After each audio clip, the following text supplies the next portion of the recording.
పోతే ఎందుకంటే ఇప్పుడు కవితమ్మదే ఇప్పుడు తెలంగాణలో ఇప్పుడు మొయ్యిన మూత మోగుతుంది. ఎందుకంటే ఆమెని కార్లకి వెళ్ళి నిజంగానే అవతల ఎత్తేసిర్రా, అసలు ఏం నడుస్తుంది? మరి కవితమ్మ కొత్త పార్టీ పెట్టబోతుందా? పెట్టబోతే ఏం పార్టీ పెడుతుంది, ఏంది ఏం కథ అనేది ఇప్పుడు ఇది వేడిగా చర్చ నడుస్తుంది. కాబట్టి ఒక్కసారి మనం బీఆర్ఎస్ మహిళా నాయకురాలు సుమిత్రా ఆనంద్ కూడా మనం ఫోన్ చేసి అరుచుకుందాము, ఎటువంటి సంగతి ఏంది ఏం కథ అనేది కూడా.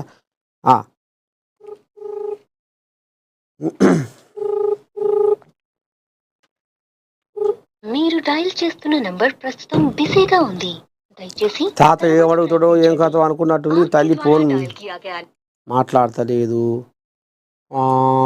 ఇంకెవరున్నారమ్మా? పిల్లగాడు గౌతమా ఎవరో ఉండేగా ఓ పిల్లగాడు.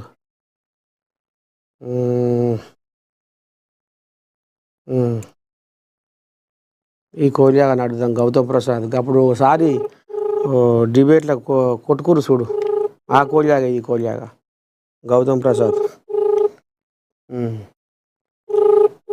కింద పేరు పెట్టరు పిల్లగా గౌతమ్ ప్రసాద్ అని, కోరియాగా ఫోన్ లేపితే. Good morning. శనార్థి బాగున్నావా తాత? బాగున్నా తాత. మీరు మార్నింగ్ న్యూస్ ఉన్నారు, లైవ్లో ఉన్నారు. ఏం లేదు తాత, మరి ఇప్పుడు కవితమ్మని కార్లకి వెళ్ళి తీసి అవతల ఎత్తేసిర్రు. మరి ఇప్పుడు ఆమె కొత్త పార్టీ పెట్టబోతుంది అనేది నడుస్తుంది. మరి ఎట్లా ఏంది ఏం కథ? మరి ఇది సస్పెండా బహిష్కరణ, అసలు ఏం నడుస్తుంది తాత? తాత మా పెద్ద సారు మా బాపు క్లియర్ గా కవితమ్మని సస్పెండ్ చేసిండు. పార్టీ పట్ల ఇంతకు ముందు సరే కొన్ని మాట్లాడినా గానీ సరే తెలిసో తెలియకనో అని చెప్పేసి కొంత ఓపిక పట్టిండు. కానీ నిన్న హరీష్ రావు గారి మీద మాట్లాడిన తర్వాత, అదే విధంగా సంతోష్ రావు గారి మీద మాట్లాడిన తర్వాత ఇక ఉపేక్షించలేదు సారు. అందుకనే సస్పెండ్ చేయడం జరిగింది. తను సస్పెండ్ చేసిన తర్వాత కొత్త పార్టీ పెట్టుకుంటుందా పెట్టుకోదా అది వాళ్ళ ఇష్టం, మాకు సంబంధించింది కాదు. ఇక తను ఇప్పుడు మా పార్టీ కాదు, మా పార్టీలో లేదు. ఈ దాని విషయంలో మేము తన విషయంలో కూడా కొత్తగా చర్చించేది లేదు, కొత్తగా మాట్లాడేది కూడా లేదు. తను ఏం చేసుకున్నా, ఏ పార్టీ పెట్టుకున్నా, ఏ రకంగా ముందుకు పోయినా గానీ అది వాళ్ళ ఇష్టం, వాళ్ళ పార్టీ ఇష్టం, వాళ్ళ క్యాడర్ ఇష్టం, వాళ్ళ అధినాయకులు ఇష్టం తప్ప మాకు సంబంధించిన అంశం కాదు తాత.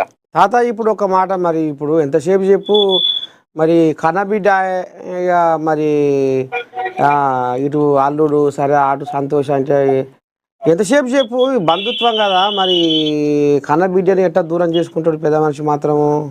అంటే ఇప్పుడు వీళ్ళు ఏమంటారు, కాంగ్రెస్ వాళ్ళు ఏమంటారు, వీళ్ళంతా ఏదో డ్రామా చేస్తుర్రు అనేది కూడా అంటారు. తాత ఏం చెప్తావు కాంగ్రెస్ వాళ్ళకు? ఇగో మా కాంగ్రెస్ వాళ్ళ మాటలు పనికిరాని మాటలు, పనికిరాని ముచ్చట్లుంటాయి తప్ప దాంట్లో వాస్తవాలు. ఈ రోజు కొత్తగా ఏదో కవితమ్మ మీద కొత్తగా ప్రేమ ఒలకబోస్తున్నారు. ఇష్టం వచ్చినట్టు మాట్లాడి, ఇష్టం వచ్చినట్టు విమర్శించే వ్యక్తి, ఇష్టం వచ్చినట్టు చేసిన వాళ్ళు ఈ రోజు కవితమ్మ మీద ఏదో డ్రామా చేస్తుంది, లేకపోతే కలుపుకోవడానికి చూస్తున్నారు, మళ్ళీ ఇంకోసారి కలుసుకుంటారు. అది రాజకీయాలలో ఏది శాశ్వతం అవుతుంది, ఏది అశాశ్వతం అవుతుంది?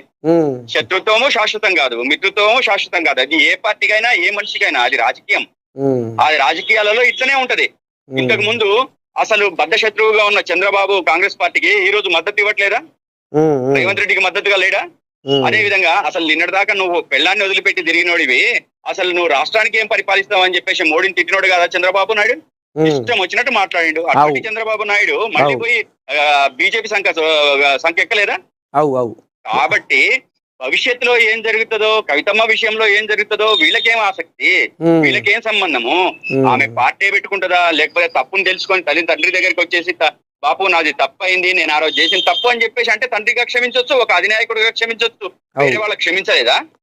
వేరే వాళ్ళకి కూడా క్షమించిన సందర్భాలు ఉన్నాయి కదా. అది పార్టీ రాజకీయంగా ఒక నిర్ణయం తీసుకున్న తర్వాత అది అమలవుతది, అమలై ముందుకు పోతది. మళ్ళీ ప్రాక్టీస్ లో కొన్ని తప్పులు ఎవరైనా ఏ క్యాడర్ అయినా, అది కవితమ్మ విషయంలోనే కాదు, అనేక మంది ఉన్నారు. అనేక మంది విషయాలలో కూడా తప్పును తెలుసుకొని వచ్చినప్పుడు ఏ రాజకీయ నాయకుడైనా తప్పనిసరిగా ఆదరిస్తాడు, తీసుకుంటాడు, ఇంకోసారి జరగకుండా చూసుకో అని చెప్తాడు. ఇది రాజకీయాలలో సర్వసాధారణంగా జరిగేది. ఇది కవితమ్మ విషయంలో జరిగేది కాదు, లేకపోతే ఇంకో విషయంలో జరిగేది కాదు.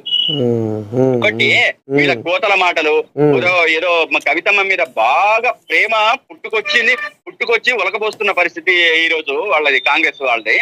నిన్నటి దాకా వాళ్ళ మాటలు గాని, వాళ్ళ చేతలు గాని, కవితమ్మ మీద ఇష్టం వచ్చినట్టు మాట్లాడిన మాటలు గాని, అవన్నీ ఒక్కసారి రివ్యూ చేసుకోమనండి. ఇవాళ ఏదో ఆమెకు సపోర్ట్ గా మాట్లాడుతున్నట్టు కూతుర్నే దూరం చేసిండు. వీళ్ళ అహంకారము అది ఇది మాట్లాడుతుంటే, పార్టీకి వ్యతిరేకంగా మాట్లాడితే కన్న కొడుకైనా కన్న కూతురైనా ఎవరైనా వదిలిపెట్టేది లేదని చెప్పేసి ఈ సంఘటన కాదు, గత 2-3 సంవత్సరాల క్రితమే మా అధినాయకులు చెప్పిండ్రు, కేసీఆర్ గారు చెప్పిండ్రు. కాబట్టి ఈ విషయాలలో వీళ్ళు మాట్లాడుతున్నట్టుగా, అదే విధంగా వీళ్ళు చేస్తున్నట్టుగా ఈ రోజు కొత్తగా తీసుకున్నది కాదు. తప్పుని తప్పు, ఒప్పుని ఒప్పు, మంచిని మంచి, చెడుని చెడు. పార్టీ పట్ల ఎవరైతే విధేయతగా ఉంటారో వాళ్ళకే పట్టం కడతారు పెద్ద ఆయన. అంతే తప్ప ఈ రోజు కంప్లీట్ గా హరీష్ రావు గారు అసెంబ్లీలో ఒక్కడై, అర్జునుడై నిలబడి, కలబడి, కొట్లాడి నిలబడిన మహోన్నత వ్యక్తి ఈ రోజు హరీష్ రావు గారు. అసెంబ్లీలో దడదడలాడించండు. వాళ్లకు ఒక్క మాటకు కూడా, ఒక్క ప్రశ్నకు కూడా జవాబు లేని పరిస్థితి కాంగ్రెస్ ది.